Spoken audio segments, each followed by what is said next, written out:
EduVerse PD Podcast, brought to you by ProEd Education Solutions, your on-the-go professional development. Welcome to another episode of the EduVerse PD Podcast, where we explore ideas shaping the future of education. In today's chapter, Andy and Liz explore a topic that goes beyond the classroom and into the future we are shaping together: cultivating sustainability.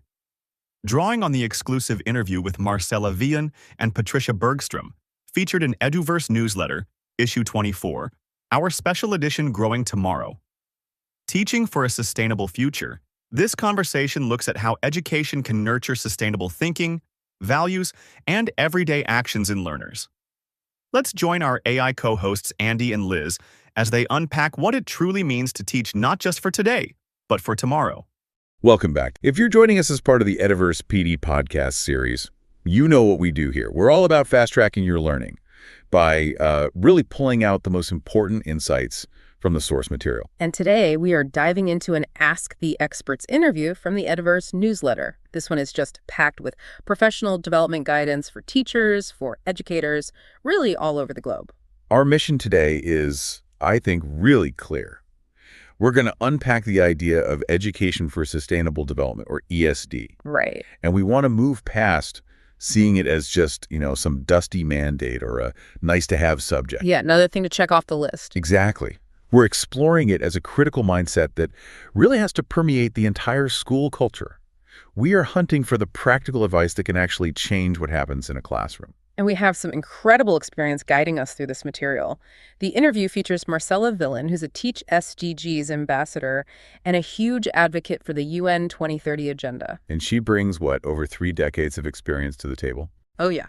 And then there's Patricia Bergström. She's the founder of Effective Learning for Life, a specialist in motivation, intercultural understanding, and she's also a project officer for the UN SDSN Global Schools program.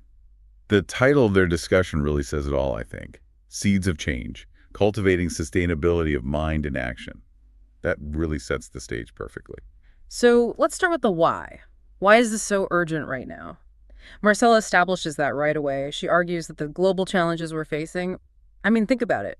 Severe climate change. Right. Widening inequality, social fragmentation.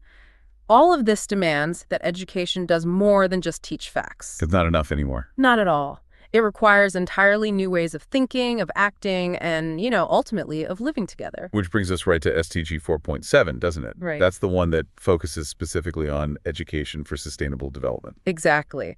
Marcela is pushing for an education system that truly aligns with that goal. And that has to start with defining what ESD actually means in a classroom. For her, it's about empowering learners. Empowering them how? By helping them understand how their daily choices, socially, economically, and environmentally, actually shape the world. And how that push can create a fairer future. That's the end goal, and Patricia builds on that. She focuses on the how of the thinking.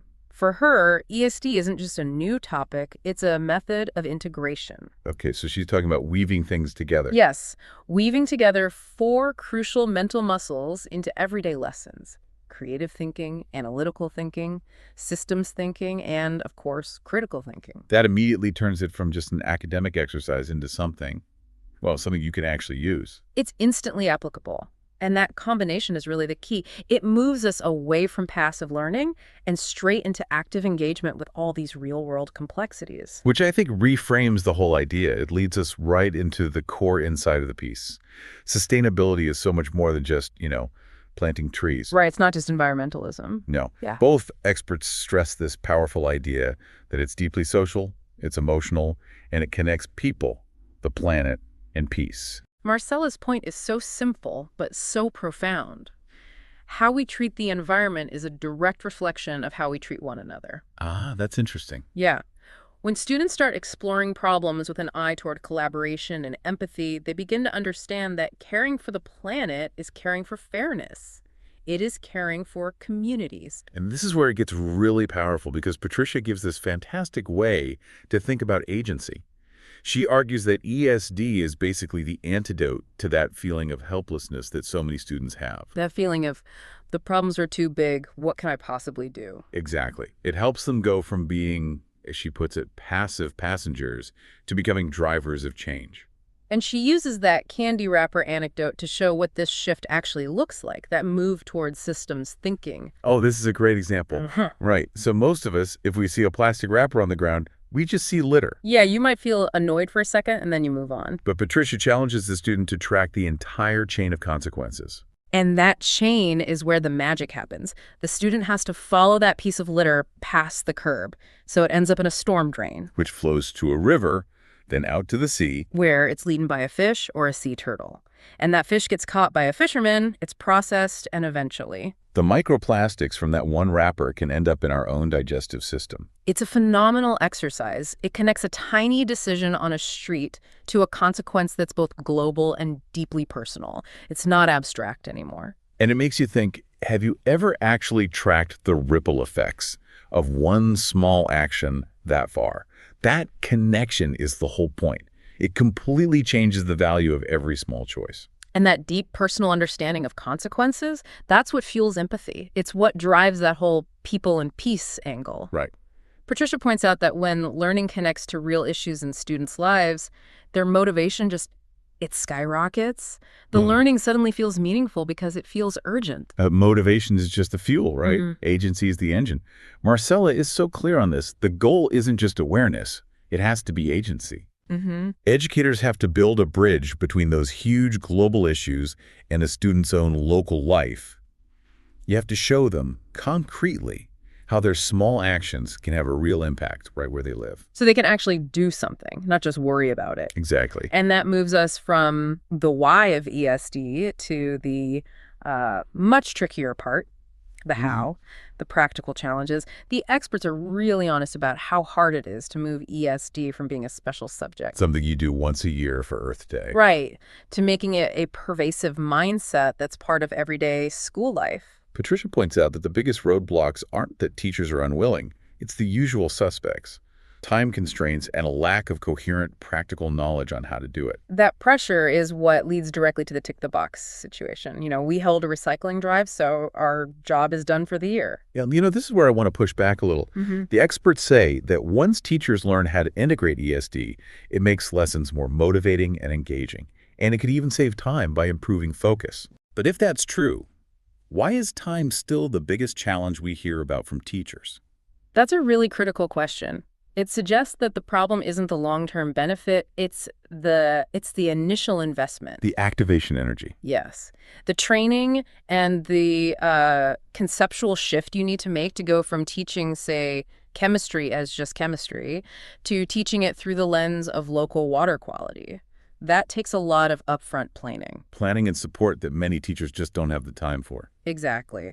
That initial investment, the coherent knowledge Patricia mentioned, it's often the missing piece. And that's why the biggest solution they propose is a cultural one. Meaning sustainability has to become part of the school's DNA, not just a line in a lesson plan. And that cultural shift starts with being authentic. Patricia's big on this. She says schools have to walk the talk. If you preach environmentalism, but the cafeteria is full of single-use plastic. Or you promote peace, but staff conflicts are handled badly, the students see that hypocrisy immediately. The modeling is the real curriculum. Which is where Marcela's very practical daily strategies come into play. She talks about how schools can model care in small, consistent ways. Like what? Things like reducing waste in the classroom, sharing resources instead of hoarding them, actually involving students in decisions about the school. And even just celebrating small acts of kindness. Right. That daily reinforcement is what builds empathy and long-term thinking so much better than a one-hour lecture ever could. It also reminds us that ESD isn't one size fits all. Marcela really emphasizes this need for what she calls contextual adaptation. What works in one place might be totally irrelevant in another. She gives this great contrast. In a big urban school, ESD might focus on rethinking consumption, on waste management, on transportation. The rhythm of city life. Yeah. How to reduce your footprint in a really complex system. Whereas in a rural setting, the whole focus might shift to valuing local traditional knowledge. Community practices, a direct connection to nature. Exactly. The goal is the same. Critical thinking, empathy, responsibility. But the content is completely authentic to that specific environment. And to avoid that pick-the-box trap, programs like the one Patricia works with, the UN SDSN Global Schools Program, they focus their teacher training on integration. So they're not adding a new class. They're teaching educators how to weave these themes into their existing curriculum. That makes sure it's structural, not just a special event. And the best part, for any educator listening, is that this kind of change tends to grow organically. How so? Well, when one teacher really nails it and their students get genuinely excited and engaged, that energy is contagious. Other teachers notice. They notice the shift, they get curious, and they start their own journey. It's driven by professional curiosity, not just top-down policy. That focus on organic growth is so important, which means we have to talk about the people making that change happen. Yeah. The educators themselves. This brings us to the third part of our deep dive, empowering the people on the ground. Marcela makes a point here that I think will resonate with everyone listening. Teacher training for ESD has to go way beyond just theory or, a list of facts. This would be deeper. Much deeper. Teachers need spaces where they can feel, reflect, and reimagine their own role in all this. When she says feel, what does that actually look like in a PD session? We're so often trained to be intellectual, but this sounds like she's asking for an emotional connection. It is. It's about emotional support. It's about reframing hope. Teachers have to be given the time and a safe structure to connect emotionally with the massive purpose of ESD. Because if they feel overwhelmed by the problems, they can't inspire hope in their students. You can't pour from an empty cup. Yeah. The PD has to help them rediscover their own sense of agency and their own hope first. So we're talking about moving away from lectures and into workshops. Things focused on collaboration, on ethical dilemmas, shared storytelling. Exactly. Building a supportive community to counter that feeling of isolation you can get in the classroom. The goal is to produce confident, creative educators who see themselves as more than just curriculum deliverers. They see themselves as architects of a better future. That's the idea. So if the training works, what's the end game? What does a truly sustainable school actually look like? Marcela paints a beautiful picture of it. She says it's a place where every single decision, big and small, reflects care. That includes everything from energy use and resources to, more importantly, how people are treated. Yes, it becomes a community that's rooted in trust, in creativity, and in a deep connection with its local environment. It's modeling the world it wants to help build. And Patricia adds the sort of structural and ethical framework to that vision. She defines a truly sustainable school as one that follows the most good, least harm principle. Let's unpack that phrase a bit. Most good, least harm. It means the school is constantly evaluating its own impact. It has to be sustainable structurally so its buildings and resources are managed well. Philosophically, its values promote fairness and peace. Educationally, ESD is woven in everywhere. And economically, its financial choices fit that ethical framework. So least harm is about constant vigilance, a constant check against any negative impacts on people, animals, or the environment in all of its decisions. Exactly. So what does this all mean for you, the learner, taking this back to your own professional life? We've distilled 6 critical takeaways from Marcela and Patricia's combined wisdom. Okay, let's run through them. First, ESD is a mindset, not a subject. It's about integrating critical thinking, systems thinking, and empathy into every single learning experience. Second, everything is interconnected. The goal is to get students to see the complex system linking people, the planet, and peace. No more simple cause and effect. Third, sustainability has to be lived, not just taught. The school's culture, whether it truly walks the talk, is the real driver of change. Fourth, motivation soars when learning feels meaningful. Connecting your lessons to urgent, real-world issues through frameworks like the SDGs just drives deeper engagement. Fifth, teacher training has to be holistic. It's not just about content. Educators need emotional support, time for reflection, and the creative confidence to do this work authentically. And finally, sixth, a truly sustainable school aligns its philosophy, its practices, its structure, and its community impact. It's constantly modeling the world it seeks to create. And we should wrap up with Marcela's powerful closing message of hope. She confirms that this whole movement isn't being driven by policies from on high. It's driven by passion, by courage, and by action in classrooms all over the world.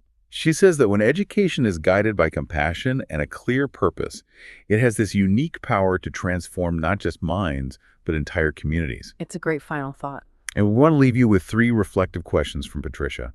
They're designed to help you bridge all this knowledge with your own values. So take these with you. First, what values would you like your students to take away from your lessons and just from your presence in their lives? Secondly, in what ways have you already contributed to making the world a better place for people, for animals, and for the environment up to now? And maybe the most critical one for your own professional journey. What, if anything, would you change starting today to align those answers more fully with your deepest values? Thank you so much for joining us. We really encourage you to explore how you can be a driver of change and help those seeds of sustainability thrive in your own educational setting.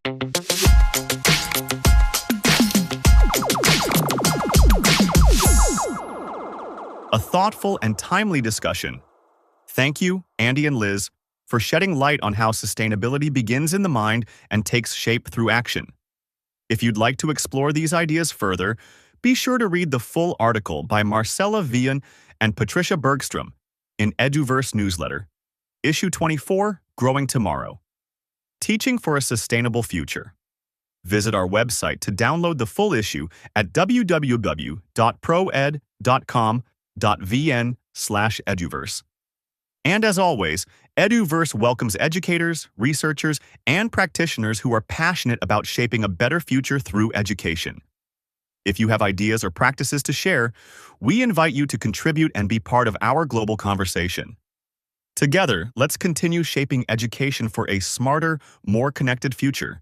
Thanks for listening, and we can't wait to welcome you back in our next episode of the EduVerse PD Podcast, brought to you by ProEd Education Solutions.